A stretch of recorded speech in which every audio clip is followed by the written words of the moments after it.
800 years ago, somewhere in the vastness of the Great Steppe, stretching from the outskirts of Eastern Europe all the way to the Pacific Ocean, moon was about to appear.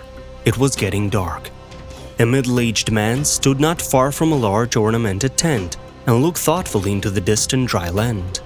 It was obvious that it wasn't easy for him after a busy day, and this was not surprising. He had just recovered from his illness. And there were new things ahead and, first of all, a new campaign against enemies who didn't want to submit to him no matter what he tried to do. Well, Genghis Khan didn't hesitate, and the decision was already by that time made. But he felt that this campaign would be the last for him in his life. And thus, willingly or unwillingly, the man was summing up this life's results, and what did he achieve? He had to remember the turning points of his fate, what qualities and actions brought him immense power and wealth.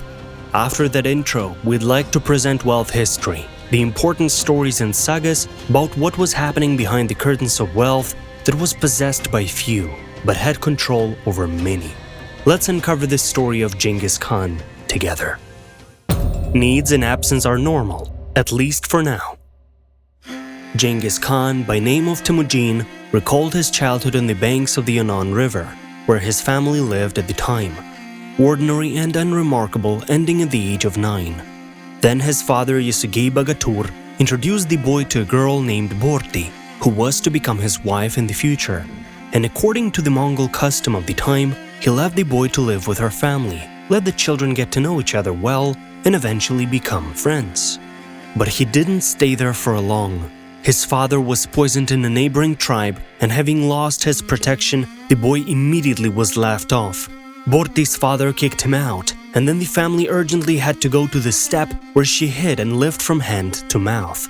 Then Temujin got into slavery to his relative, and like a typical slave, a special block was put on his head, which caused torment. It was impossible to eat, drink, or even sway away a fly that had landed on his face.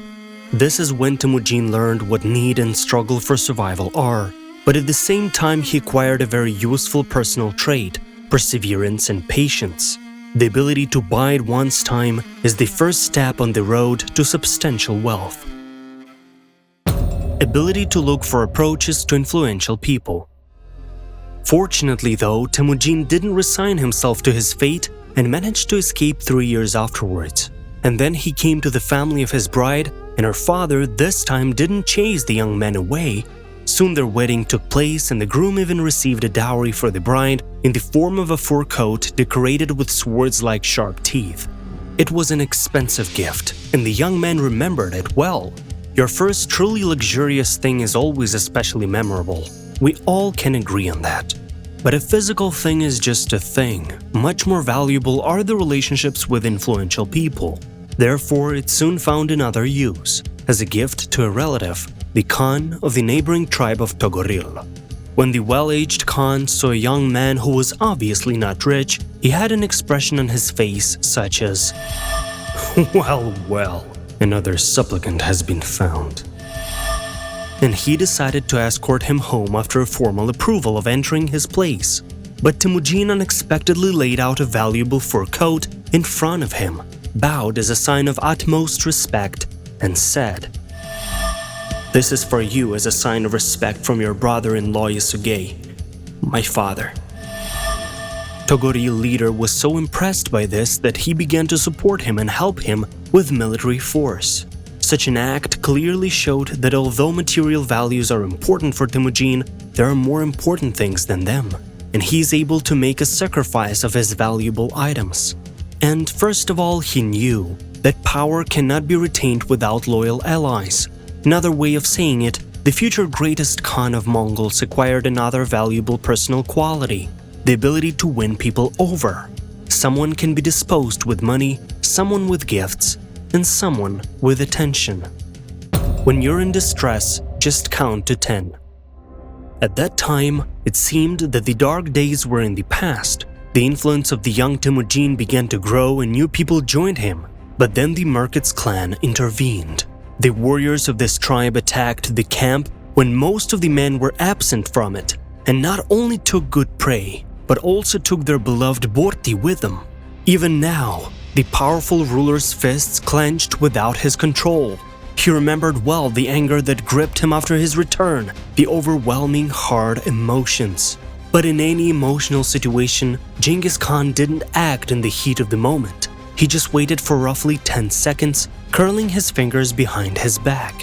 1, 2, 3. During this time, emotions subsided and allowed the great conqueror to make the righteous decision. This, without exaggeration, saved his life. Genghis Khan managed to carefully plan an assault on the markets, and he got his wife back. Don't trust those who betrayed. Obviously, new wars, campaigns, conquests, alliances, and betrayals. The latter was especially irritating to Temujin. Most of all, he valued loyalty in people and didn't tolerate betrayal in any form.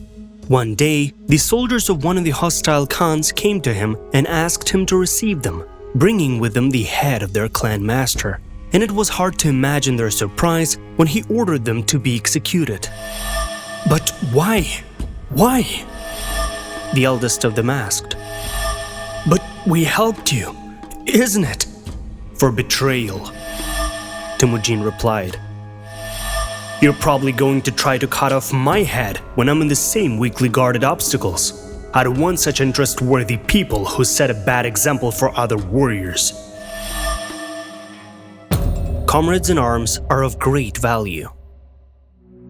Being already at a mature age, in 1200 Temujin went on another campaign against his enemies from the Taichu tribe. His army was consequently victorious, but in the course of the battle he was wounded in the shoulder by an archer named Jirgodai. The victor ordered him to be taken prisoner, and the following was done. When the Khan approached the prisoner, everyone thought that he was about to order his execution, but Temujin suddenly said, "You're good, you're shooting well. I need valiant and skilled warriors exactly like you. So join my army if you got any desire." Jirgodai did not think long and agreed. In the army of his new ruler, he took a new name for himself, Djebe, translated as Arrowhead, under which he made a dizzying career.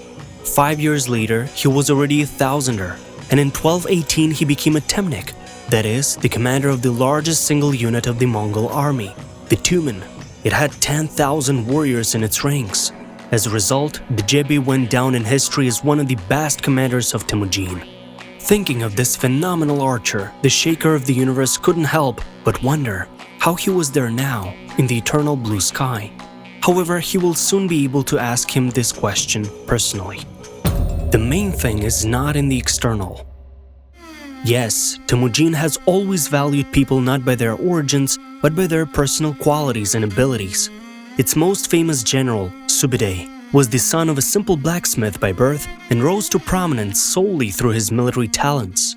And it's not for nothing that the main law of his empire, the Great Yasa, proclaimed the equality of all before him, regardless of origin, age, and even religion. And in the war, the equality of men and women who performed men's duties was proclaimed. The great ruler called to mind on how 2 decades ago he was elected Great Khan in the Great Khural, and at the same time Yasa was approved for all Mongolian tribes. Now there is peace between them, and there are no more tribal strife, and it's safe to travel for Mongolians across the vast steppe. Although his dream of making it so that anyone with a bag of gold can drive through his entire empire without the risk of being robbed is still a long way off. I wonder if this will take place once my grandchildren will rule, he thought to himself. The most important skill that brought Genghis Khan money and power. Yes, Temujin had another rare personal quality, long-term will, which is strategic thinking. Thinking a few steps ahead is the most important skill for those who want to achieve power and wealth. Genghis Khan's luxury. It became completely dark by now, and Temujin, taking one last look at the steps spread out before him, turned around and slowly entered the yurt. He walked over to the golden throne, sat down on it, and took a look around.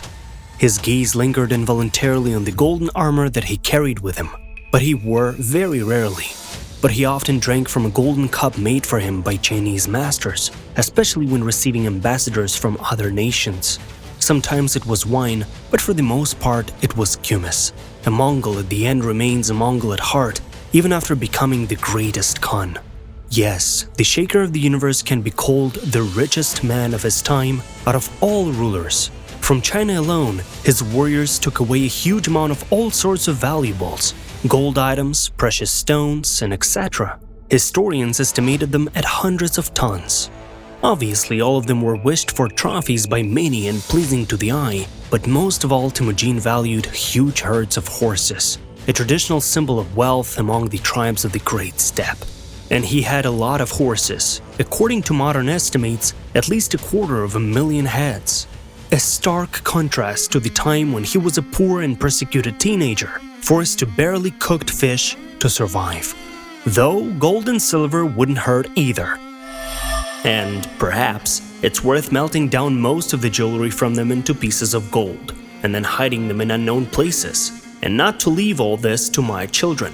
They already have a rich heritage, huge conquered territories, and if they need more, let them go even further, up to the last sea and capture the yearned-for territories. After all, land is also a value, and an eternal one. The Lord of Half the World closed his eyes tiredly, but after a few seconds, he opened them again. Yes, he has lived a long and glorious life, and even if it ends soon, he is unlikely to regret it. His earthly glory will endure the ages. Subscribe to Wealth History and do not forget to leave a like if you enjoyed the episode.